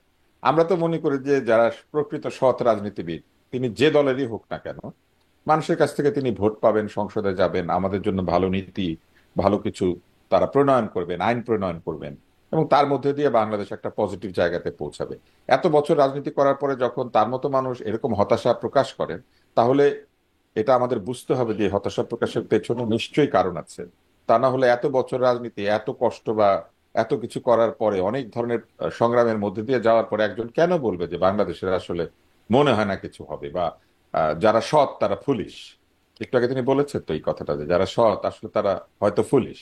এই যে হতাশা তার মুখ থেকে বেরোয় আসছে, আমি মনে করি যে আপনি হতাশ হতে পারবেন না, এটা হচ্ছে প্রথম কথা। কারণ আপনারা হতাশ হলে তাহলে তো রাজনীতি করার কোনো জায়গা নেই। তাহলে এই যে একটু আগে আপনারা বলছিলেন যে একটা অসৎ আহ, গোষ্ঠী বা একটা প্রতিক্রিয়াশীল গোষ্ঠী ক্ষমতায় চলে আসবে, এই হতাশা থেকে কিন্তু তাদের আসার সুযোগটা তৈরি হয়। এইবার আমি আমার মতামতে আসি। পিরোজপুরের ডিসি এইখানে বাস রিকুইজিশন করে লোক পাঠিয়েছেন, এটা আমরা দেখেছি। এটা অবশ্যই আমি মনে করি যে এটা প্রশাসন যে নিরপেক্ষ না তার একটা প্রমাণ। প্রশাসনের বিভিন্ন জায়গাতে যাদেরকে পদায়ন করা হয়েছে তাদের পদায়নের ভিত্তিটা কি ছিল এটার কোনো ব্যাখ্যা নাই কিন্তু। এবং আমরা লক্ষ্য করেছি রাজনৈতিক মতাবলম্বী, বিশেষ কোনো কোনো রাজনৈতিক মতাবলম্বীদেরকে প্রাধান্য দিয়ে প্রশাসনের রদবদল করা হয়েছে। স্বাস্থ্য বিভাগে শুধু আমি একটা অনিয়মের কথা বলি, অসংখ্য তৃতীয় এবং চতুর্থ শ্রেণীর কর্মচারীদেরকে বদলি করা হয়েছে এবং সেই বদলি করার ফলে তাদেরকে একটা অ্যালাউন্স দিতে হয় স্থান পরিবর্তনের জন্য। সেই অ্যালাউন্স দেওয়া হয়েছে। আবার নানান ধরনের অভিযোগ আছে যে নানান ধরনের অসৎ প্রক্রিয়ার মাধ্যমে যাদেরকে ট্রান্সফার করা হয়েছিল তাদেরকে আবার তাদের পছন্দের জায়গায় ফেরত আনা হয়েছে। এবং এই যে আনা নেওয়া, এখানে যে সরকারের অ্যালাউন্স খরচ হয়েছে সেই অ্যালাউন্সের পরিমাণ কয়েক কোটি টাকা। এবং অনেকে অভিযোগ করেছেন যেটার পরিমাণ নাকি 10 কোটি টাকারও বেশি। কিন্তু এই যে পরিবর্তন কেন করা হয়েছে, কারণ পরিবর্তন করলেই বিভিন্ন মানুষ গিয়ে তদবির করতে থাকে যে আমাকে সরাবেন না বা আমাকে ভালো হুম। জায়গায় দেন। এবং এই পরিবর্তনের পরে যেটি ঘটেছে এটা খুবই অদ্ভুত, যে যে আদেশগুলি দেওয়া হয়েছে তার একটা বিরাট সংখ্যক আদেশ কয়েক মাসের মধ্যে আবার বদল হয়েছে। আপনি যাকে বদলি করলেন কয়েক মাসের মধ্যেই, মানে 50 ভাগের বেশি আদেশে যদি বদলে যায় তাহলে তো সেইখানে একটা কোনো ফাউল প্লে হয়েছে, এটা সন্দেহ করার যথেষ্ট কারণ আছে। কারণ আপনার বদলির সিদ্ধান্তগুলি নিশ্চয়ই চিন্তা করে দেওয়া, তাহলে সেই বদলি যদি 50 ভাগের বেশি আবার বদল করতে হয় তার মানে আপনি ভুল সিদ্ধান্ত নিয়েছিলেন। বদলির সিদ্ধান্তগুলি এখন ঠিক করছেন, কিসের ভিত্তিতে এখন ঠিক করছেন? আগে ভুল বদলি দিয়েছিলেন। এমনও বদলি দেওয়া হয়েছে এমন কাউকে যার হার্টের অসুখের কারণে চিকিৎসা চলছে, সেই চিকিৎসারত অবস্থায় তাকে বদলি করা হয়েছে, যাকে ইঞ্জেকশন নিতে হচ্ছে নাভির গোড়ায়। সেই আহ, মানে তাকে অ্যান্টিকোয়াগুলেন্ট নিতে হচ্ছে, ওই অবস্থায় তাকে বদলি করা হয়েছে, এমনও অভিযোগ আছে। তাহলে এই যে কাজগুলি হয়েছে এগুলাকে ব্যাখ্যা করতে হবে না, শুধু বললেই হবে যে আমরা সবকিছু নিয়ম মোতাবেক করছি। আপনার নিশ্চয়ই মনে আছে যে শুরুতে আহ, সরকারি কর্মকর্তাদের মধ্যে ডিসি হওয়ার একটা বিরাট প্রতিযোগিতা শুরু হয়েছিল। প্রথম আলো রিপোর্ট করেছে সরকারি কর্মকর্তারা আর ডিসি হতে চায় না, তাদের আর ডিসি হওয়ার আগ্রহ নাই। কেন নাই? নিশ্চয়ই ডিসি করা হয়েছে এমন লোকদেরকে, অথবা ডিসি করার ভেতরে যে প্রক্রিয়া আছে সেই প্রক্রিয়ার সঙ্গে সরকারি কর্মকর্তারা যুক্ত হতে চাইছেন না। ঢালাও ভাবে এই কথা বলার সুযোগ নাই যে সরকারি কর্মকর্তারা সকলেই প্রচুর পরিমাণে দুর্নীতি করেন, এটা কিন্তু আসলে সুযোগ নাই। কিন্তু কিছু কিছু জায়গাতে প্রশ্ন আসে। বিটিআরসি নামে একটি প্রতিষ্ঠান আছে, বাংলাদেশ টেলিকম রেগুলেটরি কমিশন। এইখানে প্রচুর দুর্নীতির অভিযোগ আছে, অতীতে হয়েছে। এটার যে যারা মহাপরিচালক থাকেন বা যারা একদম প্রধান থাকেন তাদেরকে নিয়ে অভিযোগ উঠেছে এর আগে, আগের সরকারের সময়। কিন্তু এই কথা ভাবার কি কোনো যুক্তি আছে যে 2009 থেকে এই 2024 পর্যন্ত বিটিআরসিতে যারা চাকরি পেয়েছে সকলেই তদবির, সকলেই ভুলভাবে চাকরি পেয়েছে? এই নিয়োগগুলি নাকি পরীক্ষা করা হবে। হুম। যদি নিয়োগ পরীক্ষাই করবেন তাহলে শুধু বিটিআরসি কেন, তাহলে সকল প্রতিষ্ঠানে নিয়োগ পরীক্ষা করবেন। 2009 থেকে 2024 যত জায়গাতে যত মানুষ নিয়োগ পেয়েছে সকল নিয়োগ পরীক্ষা করতে হবে। তাহলে যেসব ছাত্রলীগের নেতারা দল পরিবর্তন করে এই আন্দোলনে যোগ দিয়েছেন তারা যে 2009 থেকে 24 মধ্যে ছাত্রলীগে নিয়োগ পেয়েছিলেন, এটার ভিত্তি কি? কিভাবে তারা ছাত্রলীগের কর্মকর্তা হয়েছিলেন? সকল নিয়োগ পরীক্ষা করেন সব জায়গাতে। শেখ হাসিনার সময় যেখানে যাকে নিয়োগ দেওয়া হচ্ছে সব পরীক্ষা করেন। তাহলে পরীক্ষা করে যারা কি পরীক্ষা হবে? দিয়ে এখনকার নিয়োগে যদি তাই চলে তাহলে আর আগের নিয়োগ না না, পরীক্ষা করে কিন্তু কি? এই এই এই সব বিরোধিতাটা এটা কি করছে? এটা প্রশাসনকে দুর্বল করে দিচ্ছে। প্রশাসনের সমস্ত লোক জি, জি, ডক্টর আব্দুল নূর, আমার মনে হয় এই জায়গাটা আপনি স্পষ্ট করেছেন। অনেক ধন্যবাদ আপনাকে। আমার একটু নেটেও সমস্যা হচ্ছে, আপনার কানেকশনেও সমস্যা হচ্ছে। আমি নীলোফার চৌধুরী বনি। এবারে একটু এই প্রসঙ্গটাতে আসি। প্রধান উপদেষ্টা যেটি বললেন, যেটি জাতিসংঘ মহাসচিবের সাথে বক্তব্যে, ছোট প্যাকেজ বড় প্যাকেজ, ছোট প্যাকেজ হলে ডিসেম্বরের মধ্যে, বড় প্যাকেজ হলে হয়তো জুনের মধ্যে সম্ভব। আবার তিনি এই গ্যারি পিটার্সের সাথেও, সিনেটর, মার্কিন সিনেটর, তার সাথে বৈঠকেও তিনি একই কথা বলেছেন, ছোট সংস্কার চাইলে ডিসেম্বর জুন এই এরকম একটা গাইডলাইন দিয়েছেন। এই ছোট প্যাকেজ বড় প্যাকেজ বলতে আপনারা কি বুঝলেন? কত রকম যে কথা বের হয়, কথার কোনো শেষ নাই। কত এক এক সরকারের এক এক রকম আপনার ধারাভাষ্য। ছোট প্যাকেজ বড় প্যাকেজ। এখন উনি আহ, উনি ছোট প্যাকেজ বড় প্যাকেজ, হ্যাঁ, মধ্য আমার প্যাকেজ। লাইন উনি কেটে গিয়েছিল, সরি। নির্বাচন দেওয়ার উনার ইচ্ছা খুবই কম, তো যে কারণে উনি ছোট প্যাকেজ বড় প্যাকেজ বলেছে। এবং উনি, আপনাদের মনে আছে যে উনি সংস্কারের কথা বলে, সংস্কার বা 31শে ডিসেম্বর, তারপরে 31শে জানুয়ারি, এরপরে ফেব্রুয়ারি, এবং এখন বলে যে সংস্কারিত হয় নাই, সংস্কার হতে হতে হবে আগস্টের দিকে। এই যে আগস্টের দিকে, তার মানে কি উনি কি বলতে চাচ্ছেন? উনি কখন কি বলছেন? উনি যা বলছেন, আগে সরকারকে বলতাম যে তারা যা করেন তা বলেন না, যা বলেন তা করেন না। এই সরকারও তাই, উনি যা বলেন তা করেন না, যা করেন তা বলেন না। তো এই যে তার প্যাকেজের যদি তবে কিন্তু এটা আপনার বিবিসি বাংলার সাক্ষাৎকারে কিন্তু উনি লাস্ট বলেছেন, যদি এটা হয়, ওই যে ছোটবেলা পড়েছিলাম না, যদি বৃষ্টি হয় তাহলে খেলতে যাব না, বৃষ্টি হয়েছে সুতরাং খেলতে যাইনি। তো আমাদের চিফ অ্যাডভাইজার হয়তো শেষে এইটাই বলবে, বৃষ্টি হয়েছে তাই খেলতে যায়নি, তাই এখন বড় প্যাকেজের মধ্যে থাকবো। বড় প্যাকেজ আবার এক্সটেনশন প্যাকেজ হতে পারে। তো এক্সটেনশন প্যাকেজ হলে আবার কি হবে সেটাও আমরা জানি না। তো আমার মনে হয় যে উনি উনি অনেক রকম হিসেব করছেন। জি, সেই হিসেব হিসেবে করছেন। আপনাদের কাছে স্প্রেডশিট পাঠানো হয়েছে, নীলোফার চৌধুরী মনি, রাজনৈতিক দলগুলোর কাছে একটা স্প্রেডশিট পাঠানো হয়েছে 166টি সুপারিশের বিষয়ে। এটি পাঠানো হয়েছে 6 মার্চ। 13ই মার্চের মধ্যে আপনাদেরকে আপনাদের মতামত দেবার কথা ছিল। 13ই মার্চের মধ্যে কয়েকটি দল দিয়েছে, 7টি সম্ভবত। তারপরে সব মিলিয়ে মনে হয় এখন পর্যন্ত 15টি দল মতামত দিয়েছে। আপনারা, জামাতে ইসলামী, এনসিপি, এই দলগুলো এখনো বাকি আছেন, আপনারা আরো সময় চেয়েছেন। আপনারা কি করছেন আসলে? এটা তো এমসিকিউ এর মতো ব্যাপার, আপনারা সময় নিয়ে কি করবেন? আসলে এমসিকিউ এর মতো ব্যাপার হলেও আপনার সময়টা কিন্তু ভীষণ রকম আপনার সমস্যার সম্মুখীন। কারণ কোনটায় আবার এমসিকিউ এর রাইট দিলে কি হবে, ক্রস দিলে কি হবে, এটা কিন্তু একটা ব্যাপার। কারণ আমাদের প্রত্যেকটা ক্ষেত্রে কিন্তু ষড়যন্ত্রকারীরা উৎপেতে আছে। তো এই ষড়যন্ত্রকারীদের মনের মধ্যে এক, মুখে এক। তো সেই জন্য হয়তো বা বিএনপি এই হিসাবটা করছে যে কোনটা করলে কি হবে। আমার কাছে এটাই জি, মনে হয়। ডাক্তার আব্দুল মুত্তার সাহেব, আপনার কাছেও একটু এই ছোট প্যাকেজ বড় প্যাকেজ সম্পর্কেও শুনবো।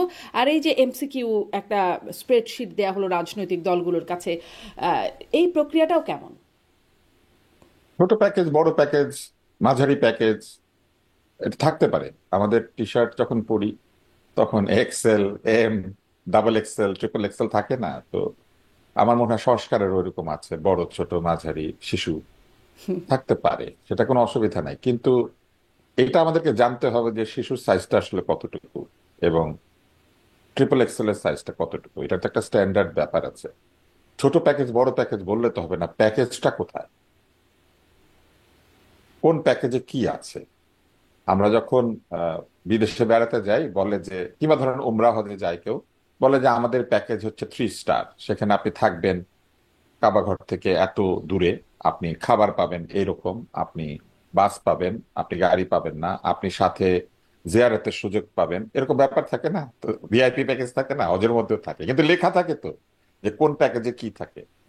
তো এইখানে সেই জিনিসটা কোথায়? ছোট প্যাকেজ, বড় প্যাকেজ, মাঝারি প্যাকেজ নাই। আমরা এখনো জানি না যে কোন প্যাকেজে কি আছে। কোন প্যাকেজের মধ্যে আলী রিয়াজ আছেন, কোন প্যাকেজের মধ্যে আমাদের ডাক্তার আজাদ সাহেব আছেন, স্বাস্থ্য কমিশনার, কোন প্যাকেজের মধ্যে ওই ছেলেটা আছে যে সবাইকে পড়াশোনা করে আসতে বলেছিল জনপ্রশাসন সম্পর্কে বোঝার জন্য। তো কোন প্যাকেজের মধ্যে কে আছে? বড়টার মধ্যে কি সবাই আছে? ছোটটার মধ্যে 4 জন আছে, বড় মাঝারিটার মধ্যে 6 জন আছে? এটা তো আমরা জানি না। তো এটা আগে বলতে হবে প্যাকেজ কি। আর আরেকটা বিষয় হচ্ছে এমসিকিউ পাঠানো, বড় বড় দলকে পাঠাতে পারে, কিন্তু এমসিকিউ যা উত্তর দিবে আমরা জনগণকে জানাই দিব। যে কোনো সার্ভে বা যে কোনো জরিপে রেসপন্ডেন্টের গোপনীয়তা একটা খুবই গুরুত্বপূর্ণ বিষয়। দলের কাছে তো এই যে যেটা গিয়েছে, এইখানে দল যে রেসপন্ড করছে, দল কি আসলে তার গোপনীয়তা ভঙ্গ করতে চায় কিনা, কিন্তু এখানে এইটা তো গোপনীয়তার দলের কি কাছে আছে?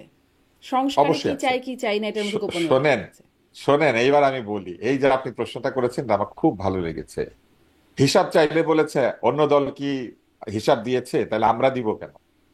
তো অন্য দল তো স্বৈরাচার ছিল, তা আপনারা স্বৈরাচার হচ্ছেন না কেন? তাই না? এই প্রশ্নটা করে নাই তো কেউ তাদেরকে। তাহলে অন্য দল আহ, প্রশ্নের জবাব দিতে চায় না, যেরকম হিসাব দিতে চায় নাই, হইতে পারে না? হইতে পারে তো। আপনারাও দিয়েন না হিসাব, আপনারাও দিয়েন না, প্রশ্নের জবাব দিয়েন না, বসে থাকেন বাসায়। এটা আবার বলে না, তাদের পছন্দ অনুযায়ী যেটা করলে পরে প্যাচ ভালো হয় সেই প্যাচটা দেয়, আবার যেটা করলে পরে প্যাচ ভালো হয় না সেটা ব্যাপারে আগের দলের মতো আচরণ করে। মানে তারা বলেছে কিন্তু যে বিএনপি কি তার ইফতারের হিসাব দিয়েছে, আওয়ামী লীগ কি তার ইফতারের হিসাব দিয়েছে, বাংলাদেশে কোন লোক কি তাদের আয়ের হিসাব দেয়, কোন দলকে আয়ের হিসাব দেয়? এটা বলেছে, লোক বলে নাই। কোন দলকে আয়ের হিসাব দিয়েছে? তারপরে বলেছে যারা আমাদেরকে চাঁদা দেয় তাদের পরিচয় দিয়ে দিলে তাদের বিপদ আছে। দেশে না এত আইন শৃঙ্খলা আছে, দেশে না আইনের শাসন আছে, সবাই নিরাপদে আছে, আপনাদেরকে চাঁদা দিলে অনিরাপদ হয়ে যায় লোকজন। হায় হায়, আপনাদেরকে টাকা দিলে তাকে মারবে কে বা তাকে ভয় দেখাবে কে? মানুষ তো ঢুকে যাচ্ছে এমন এমন সব বাসাতে, যেসব বাসাতে আপনারা থাকেন না, অন্য লোকেরা থাকে। তাহলে যাদের এত শক্তি এত ক্ষমতা, তাদেরকে কেউ চাঁদা দিলে তারা লুকিয়ে লুকিয়ে চাঁদা দেয়। তখন গোপনীয়তার প্রয়োজন আছে, শুধু এই সার্ভেটার বেলায় গোপনীয়তার দরকার নাই। যে কোনো দল মনে করতেই পারে যে আমরা এই সার্ভেতে যে উত্তরগুলি দিব সেটা আমাদের দলীয় কৌশলের অংশ, এবং সেটা মনে করে এটা দিতে পারে। দিলে পরে এটা মানে আপনি কিভাবে সেটাকে প্রিভেন্ট করবেন? যে কোনো সার্ভেতে বা যে কোনো এমসিকিউতে ইনক্লুশন এক্সক্লুশন ক্রাইটেরিয়া থাকে। বাংলাদেশে আওয়ামী লীগ পালিয়ে গিয়েছে, কিন্তু আওয়ামী লীগপন্থী ভোটাররা কি পালিয়ে গিয়েছে? এই সার্ভের মধ্যে আওয়ামী লীগপন্থী ভোটার যারা, তাদের মতামতের রিফ্লেকশন কে দিবে? নেতা পালিয়ে গেলে তার ভোটার পালিয়ে যায় না, ভোটার তো আছে। এই ভোটার গুলার যে একটা, মনে করেন যে 10%, 5%, ধরেন 2%, 1%, যদি জুনায়েদ সাকির দল এই প্রশ্নটা পেতে পারে, যদি সিপিবি, যার কিনা হেড অফিস দখল হয়ে যাচ্ছে ফ্রান্স থেকে আসা নির্দেশে, সিপিবি তার প্রশ্নটা পেতে পারে, তাহলে আওয়ামী লীগের পক্ষে ধরেন হামিদ সাহেবের পাঠান, এটা নাহলে সাবের হোসেন চৌধুরীকে পাঠান, তারা একটা উত্তর দিক যে এই সংস্কারে তাদের ভোটারদের হয়ে তারা কি মনে করেন। এখনো তো আওয়ামী লীগকে নিষিদ্ধ করে নাই, তাই না? দে আর এক্সিস্টিং। একটা এক্সিস্টিং বড় দল যারা সরকার চালিয়েছে তাদেরকে বাদ দিয়ে সার্ভেটা করছেন, তাহলে তো এই সার্ভেটা আসলে নাল। কারণ আমরা যারা রিসার্চ করেছি আমরা জানি যে যখন স্যাম্পল পপুলেশন নেওয়া হয়, সেখানে স্যাম্পল এমন ভাবে নিতে হয় যাতে সকলের মতামত প্রতিফলিত হয়। তাহলে এই সার্ভে কি সকলের মতামত প্রতিফলিত করবে? এই সার্ভেগুলি যারা করছেন তারা তো পিএইচডি করা লোকজন। এই সরকারের মধ্যে কতজন পিএইচডি আছে হিসাব করেন। এই সরকারের মধ্যে নোবেল বিজয়ী মতো লোক আছে। তাহলে এই সার্ভেটা যে নাল হয়ে যাচ্ছে, সার্ভেটা যে একটা মানে একটা নন রিপ্রেজেন্টেটিভ সার্ভে হয়ে যাচ্ছে, সেটাতে এটার মধ্যেই আছে যে আপনি সেই দলের পক্ষ থেকে তাদের ভোটারদের মতামত চাওয়ার মতো কোনো কিছু আপনি জানতে চান নাই। তাহলে ধরেন 10% ভোট আছে আওয়ামী লীগের এখনো, তারা ভোট দিবে না, আওয়ামী লীগ নাই, আওয়ামী লীগ ভোট দিতে পারবে না, কিন্তু এই জনগণ তো বাংলাদেশের নাগরিক।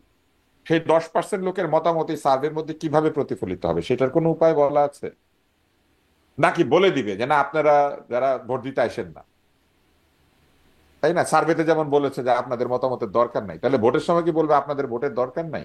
বাংলাদেশের যে কোনো নাগরিক, সে যে দলেরই সমর্থক হোক না কেন, বাংলাদেশের আইন অনুযায়ী তার যে কোনো ধরনের নিরাপত্তা এবং সরকারের কাছে তার যে প্রাপ্য অধিকার সেটা চাওয়ার অধিকার আছে যে কোনো লোকের। সেই অধিকার অনুযায়ী কালকে কি কেউ দাঁড়িয়ে তার হয়ে কেউ একটা দাবি তুলতে পারবে? মানে যে কোনো দলকে গিয়ে দাঁড়িয়ে শহীদ মিনারে দাঁড়িয়ে একটা দাবি করতে পারবে যে আমার তো অধিকার আছে, আমি অমুক দলের হয়ে এসেছি, নেতা নেত্রী পালাই গেছে তো কি হয়েছে, মনে করেন সে এসেছে, এরকম কি পারা যাবে? আমি আরেকটা প্রশ্ন করতে চাই। এয়ারপোর্টে নামার সাথে সাথে সাধনা মহল নামে একজন গ্রেপ্তার হয়েছেন। এহসানুল আজিজ বাবুকে নেম প্লেট ছাড়া গাড়িতে তুলে নিয়ে যাওয়া হয়েছে, কিন্তু পরিষ্কারভাবে ঘোষণা এসেছিল যে নেম প্লেট ছাড়া গাড়ি দিয়ে কাউকে আর তুলে নেওয়া হবে না, গাড়ির মধ্যে নাম্বার প্লেট না থাকলে জানাবে। তাহলে নাম্বার প্লেট ছাড়া গাড়ি কেন তুলে নিল? তার মানে যা বলে সেটা করে না। মনিয়াপা যেটা বলেছেন যে আগের মতোই, যেটা বলে সেটা করে না, যেটা করে সেটা বলে না। অনেক কিছু আছে বলেও না করেও না, অনেক কিছু আছে সেটা করে কিন্তু কেন করে সেটা জানে না। যেমন রাত 3টার সময় সংবাদ সম্মেলন, আমার মনে আছে রাত 3টায় এই ধরনের কাণ্ড ঘটিয়েছিলেন আরেকজন নাজমুল হাসান কলিমুল্লাহ। তিনি রোকেয়া বিশ্ববিদ্যালয় থেকে যেদিন তার ভিসি পদ চলে যাবে ওদিন রাতে 3টার সময় ক্লাস নিতে শুরু করছিলেন। কেন উনি রাতে 3টার সময় ক্লাস নিয়েছিলেন উনি ভালো জানেন। তো উনি বা কেন রাতে 3টার সময় কি গুরুত্বপূর্ণ সংবাদ সম্মেলন করলেন, তাতে করে কি উন্নতি হলো, এটা কেউ বুঝলো না। তাহলে রাতে 3টায় সংবাদ সম্মেলনটা না করে ফজরের আজানের পরে করলে অসুবিধা কি ছিল? জি। তো এটার কোনো প্রশ্ন নাই, কোনো উত্তর নাই। জি। হ্যাঁ, এবং এইটা প্রশ্ন করা যাবে না। অনেকগুলো আশিকুজ্জামান টুলুর একটা গান বিভ্রান্তি, আছে, এমনকি হতাশার জায়গাও আসলো। মানে আশা। আশিকুজ্জামান টুলুর একটা গান আছে শারমিন, এটা আমার বলতেই হবে এখন। আচ্ছা। সেটা হচ্ছে, গানটা হচ্ছে এরকম: তুমি এমন একটা প্রশ্ন করলে যার কোনো উত্তর নাই, তুমি এমন একটা উত্তর দিলে যার কোনো প্রশ্ন। প্রশ্ন নাই। হ্যাঁ, তো এই সংবাদ সম্মেলনটা ওই রকম ছিল। তুমি এমন একটা সংবাদ সম্মেলন করলে যার কোনো প্রশ্ন নাই, তুমি এমন একটা প্রশ্নের উত্তর দিলে যেটার জন্য সংবাদ সম্মেলনের দরকার নাই। অনেক ধন্যবাদ জনাব আব্দুল লতিফ স্যার আপনাকে। আমি মানে বিভ্রান্তি, কিছুটা হতাশার জায়গাও চলে আসলো নীলোফার চৌধুরী মনি। আশার জায়গা কিছু দেখেন কিনা সেটা শুনে শেষ করব। কি মনে হয় মানে নির্বাচন কবে হবে বলে আপনারা আশাবাদী হন? দেখেন, এটা খুবই ডিফিকাল্ট একটা প্রশ্ন করেছেন আপনি, কারণ আমি নিজেই কোনো উত্তর পাই না।